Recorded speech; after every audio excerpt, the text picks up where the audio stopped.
शब्दों से मिलकर बना है। परी और माप। परी का अर्थ होता है चारों ओर, माप का अर्थ होता है मापना, अर्थात किसी आकृति को सभी भुजाओं के माप को परिमाप कहते हैं। दूसरे शब्दों में परिमाप किसी भी समतल ज्यामितीय आकृति की भुजाओं की लंबाइयों का योग होता है।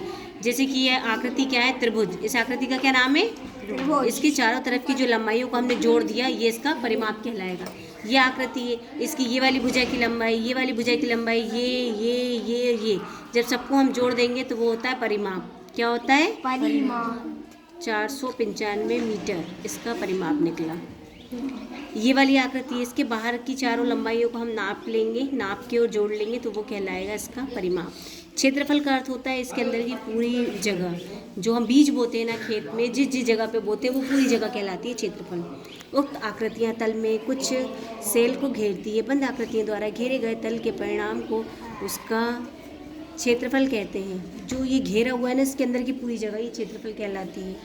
दिए गए तल में प्रत्येक खान की लंबाई चौड़ाई बराबर है और प्रत्येक खान एक वर्ग को निरूपित करता है, जहाँ प्रत्येक वर्ग की लंबाई व चौड़ाई एक इकाई है। इस प्रकार प्रत्येक छोटे वर्ग का क्षेत्रफल एक वर्ग इकाई है। आकृति ABCD में 25 छोटे वर्ग समाहित है। इस पूरे में 25 छोटे वर्ग समाहित हैं। अतः आकृति ABCD का क्षेत्रफल 25 वर्ग इकाई है। इसके अंदर कितने होंगे, 25, तो इसका क्षेत्रफल हो जाएगा 25 वर्ग इकाई। आकृति ये समांतर चतुर्भुज है और ये जो शेडेड पार्ट है इसको भर दिया है, ये एक त्रिभुज की आकृति को दर्शा रहा है। ये अंदर का क्षेत्रफल है। ये आकृति जो है एक आयत है और इसमें ये जो बना है छोटा सा, ये त्रिभुज की आकृति है। समांतर चतुर्भुज का क्षेत्रफल निकालना है। ग्राफ पेपर पर एक समांतर चतुर्भुज बनाया। ये ग्राफ पेपर होता है, हमने ये समांतर चतुर्भुज बनाया। इस चतुर्भुज को काट कर दूसरी भुजा के साथ रखा, हमें एक आयत प्राप्त होता है। समांतर चतुर्भुज का क्षेत्रफल होता है आयत का क्षेत्रफल। आयत का क्षेत्रफल क्या होता है, लंबाई गुणा चौड़ाई। लेकिन आयत की लंबाई तथा चौड़ाई क्रमशः समांतर चतुर्भुज का आधार और ऊंचाई ही है। इस प्रकार समांतर चतुर्भुज का क्षेत्रफल बराबर आधार इंटू ऊंचाई। जो समांतर चतुर्भुज होता है उसका क्षेत्रफल होता है आधार और ऊंचाई, मतलब ये वाली ऊंचाई। पहला प्रश्न, किसी आकृति के घेरे की लंबाई को कहते हैं परिमाप। बाहर की पूरे घेरे की लंबाई को क्या कहते हैं, परिमाप। दिए गए आयत का परिमाप 2p + 2q। आपको याद रखना है, पाई का मान होता है 22/7। क्या होता है, 22/7। 15 सेंटीमीटर त्रिज्या वाले वृत्त का क्षेत्रफल होगा 225 पाई वर्ग सेंटीमीटर। एक आयत मैदान की लंबाई 40 मीटर तथा चौड़ाई 30 मीटर है, तो आयत का परिमाप होगा 140 मीटर। दिए गए त्रिभुज का क्षेत्रफल ज्ञात कीजिए। त्रिभुज का जो क्षेत्रफल होगा वो होता है 1/2 लंबाई गुणा ऊंचाई। ये होती है लंबाई और ये है ऊंचाई। ये त्रिभुज है।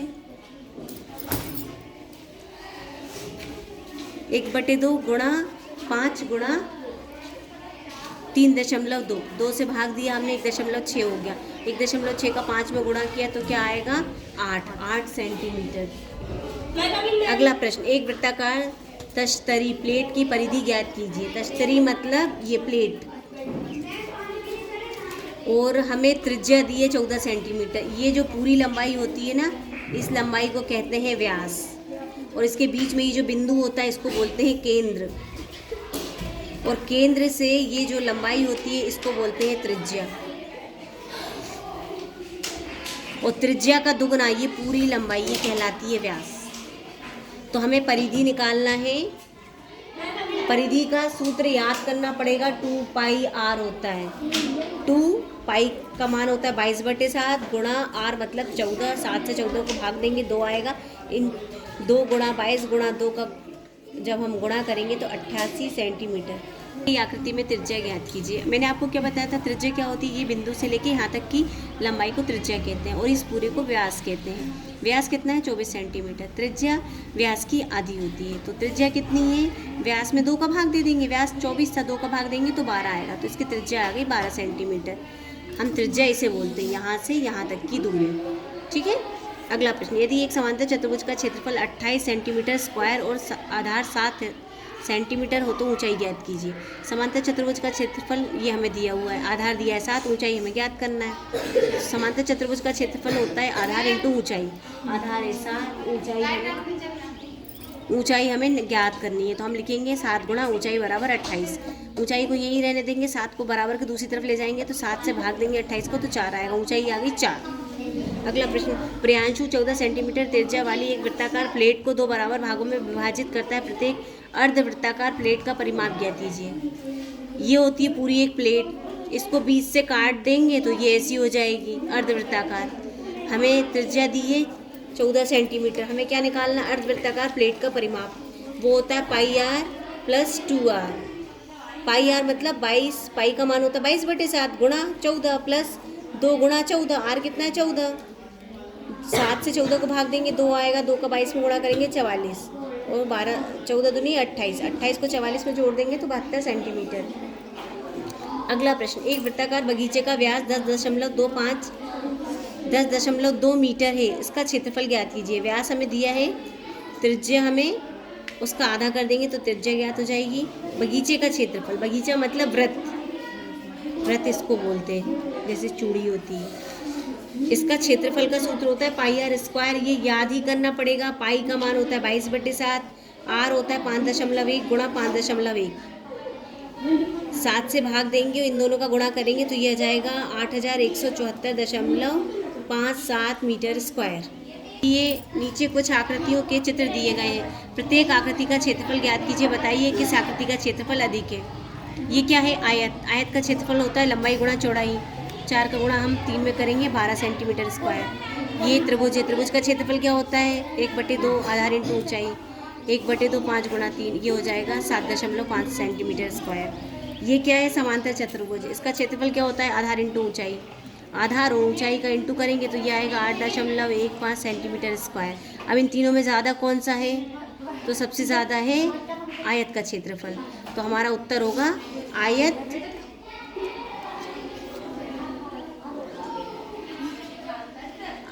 आकृति का क्षेत्रफल अधिक है। अगला प्रश्न, 44 सेंटीमीटर लंबाई वाले तार को एक वृत्त के आकार में मोड़ा जाता है। इस वृत्त की त्रिज्या ज्ञात कीजिए, इसका क्षेत्रफल भी ज्ञात कीजिए। यदि इसी तार को दोबारा एक वर्ग के आकार में मोड़ा जाता है तो इसकी प्रत्येक भुजा की लंबाई क्या होगी। कौन सी आकृति अधिक क्षेत्रफल घेरती है, वृत्त या वर्ग। वृत्त की परिधि 44 सेंटीमीटर हमें दिया हुआ है, और परिधि का सूत्र क्या होता है, 2 पाई आर बराबर 44 सेंटीमीटर। हमें आर ज्ञात करना है, पाई का मान रख दिया 22/7, 7 से ये पूरा हम इजिकल टू की दूसरी तरफ ले जाएंगे तो 7 ऊपर जाएगा, 22 और 2 नीचे आएंगे। हम 22 से 44 को भाग देंगे, 2 आएगा, 2 से 2 को भाग देंगे 7 बचेगा, तो आर कितना आ गया 7। त्रिज्या कितनी आ गई 7 सेंटीमीटर। वृत्त का क्षेत्रफल ज्ञात करना है हमें, तो वो होता है pi r square, pi r square. Pi का मान 22/7, आर क्या है 7 निकला, 7 गुणा 7, इस 7 से ये 7 कट जाएगा, 22 का 7 में गुणा करेंगे 154 सेंटीमीटर स्क्वायर। वर्ग का परिमाप 44 सेंटीमीटर हमें दिया है। वर्ग का परिमाप वो होता है 4 गुणा भुजा, तो हमें भुजा ज्ञात करनी है, तो ये 4 को हम उधर ले जाएंगे, 4 से 44 को भाग देंगे तो 11 आएगा। अब हमें वर्ग का क्षेत्रफल ज्ञात करना है, तो क्षेत्रफल क्या होता है भुजा का वर्ग, तो 11 का वर्ग कर देंगे तो 121 सेंटीमीटर। किसका क्षेत्रफल अधिक है, तो हम देखते हैं कि वृत्त का क्षेत्रफल अधिक है, तो वृत्त अधिक क्षेत्रफल घेरती है। अगला प्रश्न, एक किसान अपने खेत के केंद्र पर 7 मीटर त्रिज्या वाली एक फूलों की क्यारी खोदता है। उसे खाद खरीदने की आवश्यकता है। 1 मीटर स्क्वायर क्षेत्रफल के लिए 1 किलो खाद की आवश्यकता हो तो उसे कितने किलोग्राम खाद खरीदनी चाहिए। ये 7 मीटर क्यारी का क्षेत्रफल पाई आर स्क्वायर होता है। पाई का मान होता है 22/7 गुणा 7 इंटू 7, 7 से 7 को भाग देंगे, इसका गुणा करेंगे 154 मीटर स्क्वायर। 1 मीटर स्क्वायर के लिए खाद की ज़रूरत होती है 1 किलो, तो 154 मीटर स्क्वायर के लिए कितनी होगी 154 किलोग्राम। अगला प्रश्न, अपने परिवेश में किन्हीं 5 वृत्ताकार वस्तुओं की त्रिज्या माप कर लिखिए। त्रिज्या के आधार पर व्यास एवं परिधि ज्ञात कीजिए। परिधि और व्यास के अनुपात को भी ज्ञात कीजिए और निष्कर्ष को परिणाम के रूप में लिखिए। देखो, हमें अपने मन से किसी भी को नापना है, तो हमने पेन का ढक्कन ले लिया, चूड़ी ले ली, ऐसी अलग अलग प्रकार की हमने 5 चीज़ें ली और सबका ये हमने त्रिज्या ज्ञात की। त्रिज्या से हमने व्यास ज्ञात किया, क्यों, क्योंकि हमें परिधि ज्ञात करनी है। फिर 2 पाई आर हमने परिधि ज्ञात की, 5 लिया हमने, पाँचों की परिधि ज्ञात की, और हमें बताना था कि व्यास के अनुपात और परिधि का अनुपात क्या होगा। तो हमने यहाँ पे क्या देखा था, 42 व्यास था और परिधि क्या थी, 42 पाई। 42 पाई में 42 से भाग दिया, 42 से 42 को काट देंगे तो उत्तर क्या आएगा, पाई। पाई मतलब पाई का मान होता है 22/7, ये हमारा उत्तर होगा।